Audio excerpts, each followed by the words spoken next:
What's up, Bears? Eric here, and in today's video, we're going to be talking about YouTube and Candace Owens. Now, if you're watching this video, I probably don't have to remind you on who Candace Owens is. Needless to say, I am not a fan of Candace. Anytime I see her content shared on my feed somewhere, it's almost always some really bad take, misgendering, homophobic, transphobic, attacking marginalized people. She is one of the people at the top of that space. There's a handful of them. She is one of the people at the top of that space that just has this polarizing outreach, and she uses it to constantly violate YouTube's terms of service and harass marginalized groups. And she doesn't care because she's in a position where it doesn't affect her the same way it affects the people that she goes after. All right, so let's take a look at this article from NBC here. And again, I'm surprised that her, along with other people in her space, still have the ability to have a platform like YouTube, because they break their terms of service every single day. Every single day. And it doesn't fall under news because the majority of the time they're giving misinformation, disinformation, lies, or just opinionated stuff, which does not fall under news. They're not just bringing you news, right? That's not what they're doing. But somehow they skate by all of this on YouTube's terms of service, and I'm going to show you why that's a problem in just a second. So it says here, YouTube demonetizes Candace Owens' anti-trans video. It says misgendering may fall under hateful conduct policy. YouTube is trying to navigate conservative pundits' increasing focus on LGBTQ people. That may portion of that statement there is bullshit. It does 100% fall under hateful conduct. You know why? Because here is YouTube's hate speech policy. Hate speech is not allowed on YouTube. We remove content promoting violence or hatred against individuals or groups based on any of the following attributes. Let's go all the way down here. Boom, boom, boom, boom, boom, boom. Oh, sex and gender. Sex and gender is a protected class by YouTube's hate speech guidelines. Meaning, if you are making content specifically misgendering people on purpose, that is a violation of the hateful conduct on YouTube. Which means that demonetizing the videos is the very least they should be doing. Content like this that is purposely made to express hate, negativity, and go after marginalized communities is against YouTube's terms of service. That's why I am baffled when I see the amount of content that comes across my screen that is only exists to antagonize and harass queer people. It's baffling to me that that stuff is still up on YouTube. Fair enough if they want to leave it up on YouTube, but I definitely don't think that advertisers want that kind of content showing their ads on them randomly. Randomly, their ad may pop up in front of a video where somebody is spouting off some anti-trans, anti-gay stuff. It says here, YouTube said that it demonetized several videos on conservative pundit Candace Owens' channel for violating its monetization policy on hateful and derogatory content, which the company said may apply to instances of misgendering or dead naming. It absolutely does, 100%. There's no question it's in their terms of service, and her, along with other people in her space, already know that.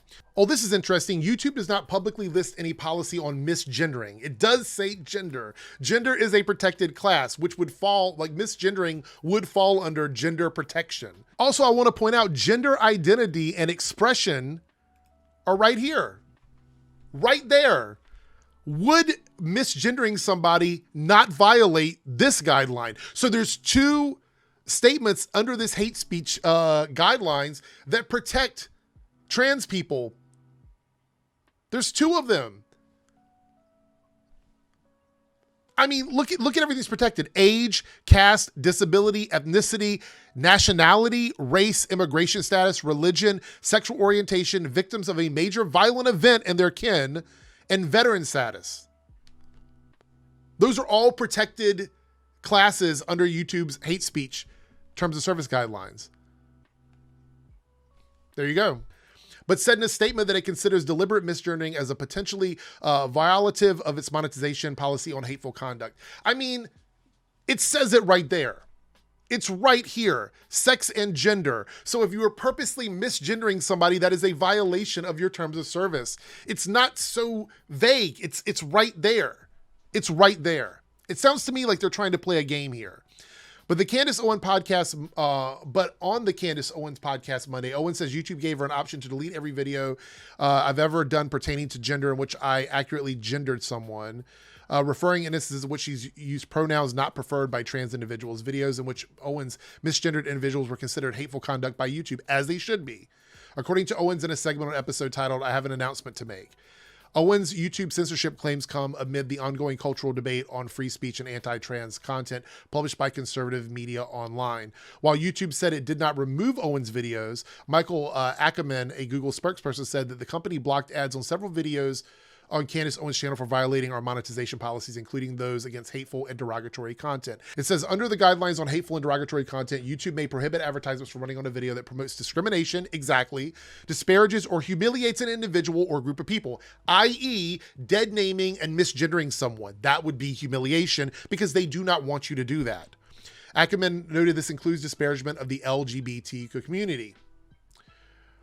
As previously, YouTube has stated that misgendering is not part of its community guidelines. Well, then why do you have gender in there?